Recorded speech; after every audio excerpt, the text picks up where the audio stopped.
ഫ്ലവേഴ്സിന്റെ പിൻബലത്തോടെ 24ന്റെ പുതിയ സംരംഭം 24 study abroad. വിദേശ പഠനം ഇനി സുരക്ഷിത്. വിദേശ പഠനം ആഗ്രഹിക്കുന്നവർ ഉടൻ വിളിക്കൂ 9001 8001 സാറിന് നിലത്തൊന്നും നിൽക്കാൻ സ്ഥലമില്ലാത്തതുകൊണ്ടാണോ സ്ലാബിന്റെ മേളിൽ കയറിയിരിക്കണേ? ചുമ്മാ കയറിയിരുന്ന രസമല്ലേ?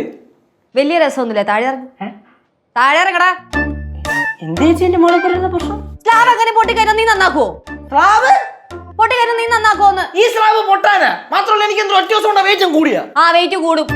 ചേച്ചിക്ക് എന്തിനാ ചേച്ചി പ്രശ്നം? എന്റെ മോളെ കയറിക്കുന്നതാണ് പ്രശ്നം. ആ അതെ. 2 ദിവസം മുമ്പ് ചേച്ചി എന്റെ മോളെ കയറി കിടക്കില്ലായിരുന്നു ചേച്ചി. എടാ ഞാൻ ഇരുന്നാലും കിടന്നാലും അത് സ്ലാബ് പോലും അറിയില്ല. അതുപോലെയാണോ നീ? നിനക്ക് നല്ല വെയിറ്റ് ഉണ്ട്. അങ്ങനെയാണെങ്കിൽ ഇവിടെ ആരും അതിനകത്ത് മണ്ട കയറി ഇരിക്കാൻ പാടില്ല. ആരും ഇരിക്കുന്നില്ല. പ്രശ്നം തീർന്നില്ലേ? കുറെ നേരമായ ചേച്ചി. എടാ ഇപ്പൊ ഈ വീടിന് എന്തെങ്കിലും കേടുപാട് സംഭവിക്കാന്ന് വിചാരിച്ചോ? ഞാൻ തന്നെ എല്ലാം നന്നാക്കണ്ടേ? വേറെ ആരെങ്കിലും പൈസ ഉണ്ടാ? പറയുമ്പോ ഇച്ചിരി ബുദ്ധിമുട്ടൊക്കെ തോന്നും. പക്ഷെ അതാണ് സത്യം. വിഷമിച്ചിട്ട് കാര്യമൊന്നുമില്ല. ഒരു കണക്കിന് കേറി ഇരിക്കാതിരിക്കുന്ന നല്ലത്. ദോഷമാകുഞ്ഞേ. ദോഷം? ഇതൊക്കെ ഏത് നിയമം? ഇതിപ്പോ നമ്മുടെ സ്വന്തം വീടായപ്പോ ഫ്രീഡം കുറഞ്ഞതുപോലെ. മോക്ക് ഞാൻ ഫ്രീഡം തരാം. ഒരു കാര്യം ചെയ്യ്, ഈ വീടൊന്ന് നശിപ്പിക്ക്. എന്നിട്ട് എല്ലാം കൂടെ കൂട്ടിയിട്ട് കത്തിക്ക്. അപ്പൊ ഫ്രീഡം കിട്ടുമല്ലോ. എല്ലാവരും വീട് ഭദ്രമാ പാത്തുക്കണു. അങ്ങനെയാണെങ്കിൽ കനകത്തിന്റെ ജോലിയും കുറഞ്ഞിരിക്കുന്നു. ഇതിപ്പോ കിച്ചൺ ആണെങ്കിലും നമ്മൾ ഉപയോഗിക്കുന്ന എന്ത് സാധനമാണെങ്കിലും ഒന്ന് സൂക്ഷിക്കുക. അതിപ്പോ പറയുന്നതുകൊണ്ട് ദേഷ്യ വിഷമം തോന്നിയിട്ട് യാതൊരു കാര്യമൊന്നുമില്ല. തോന്നിത്തന്നെ എന്തുവാ പ്രശ്നം? പറയാനുള്ള കാര്യങ്ങൾ മുഖത്തോക്കി പറഞ്ഞേ പറ്റുള്ളൂ ചേച്ചി. പറയാനുണ്ടല്ലോ, ഇഷ്ടംപോലെ പറയാനുണ്ടല്ലോ. പറയാനുള്ള കാര്യം മുഖത്ത് നോക്കി 2-3 ദിവസമായിട്ട് തുടങ്ങിയിട്ടത്. എപ്പോഴും പറയുമ്പോഴാ ബുദ്ധിമുട്ട്. അങ്ങനെ ബുദ്ധിമുട്ട് തോന്നണ്ടെന്ന ഒരു കാര്യമില്ല. ചേച്ചിമാര് പറയുന്നതേ അങ്ങ് അനുസരിച്ചാ മതി. ഓ, ചേച്ചിമാര് പറയണ നമ്മൾ അനുസരിക്കാൻ പോകും. പക്ഷെ അങ്ങനെയാണെങ്കിൽ ആദ്യം അനുസരിക്കേണ്ട അമ്മൂമ്മയാണ്. അമ്മൂമ്മ ഈടെയായിട്ട് എത്ര പ്രാവശ്യമാണ് ഗ്യാസ് തുറന്നു വിട്ടിട്ട് അങ്ങ് പോണത്? നിന്ന് കത്തും വീട്. ഞാൻ എല്ലാ തവണയും ഓഫ് ചെയ്യണത്. അല്ലെങ്കിൽ ലച്ചാച്ചി ഓഫ് അല്ലെങ്കിൽ ശിവ ഓഫ് ചെയ്യും. ഇടയ്ക്ക് കുക്കർ വിട്ട് തെറിച്ചല്ലേ? എന്തുവായിരുന്നു?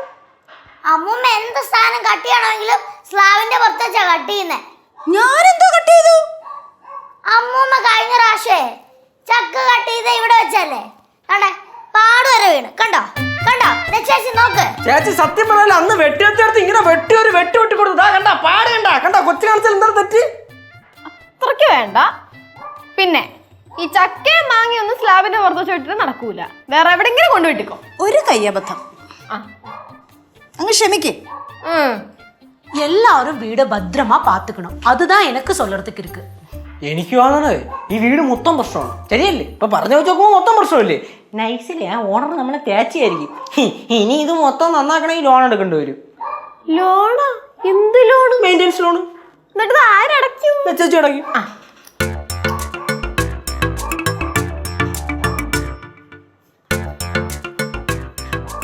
ആവശ്യമില്ലാണ്ട് മിണ്ടാണ്ടിരുന്നോണം.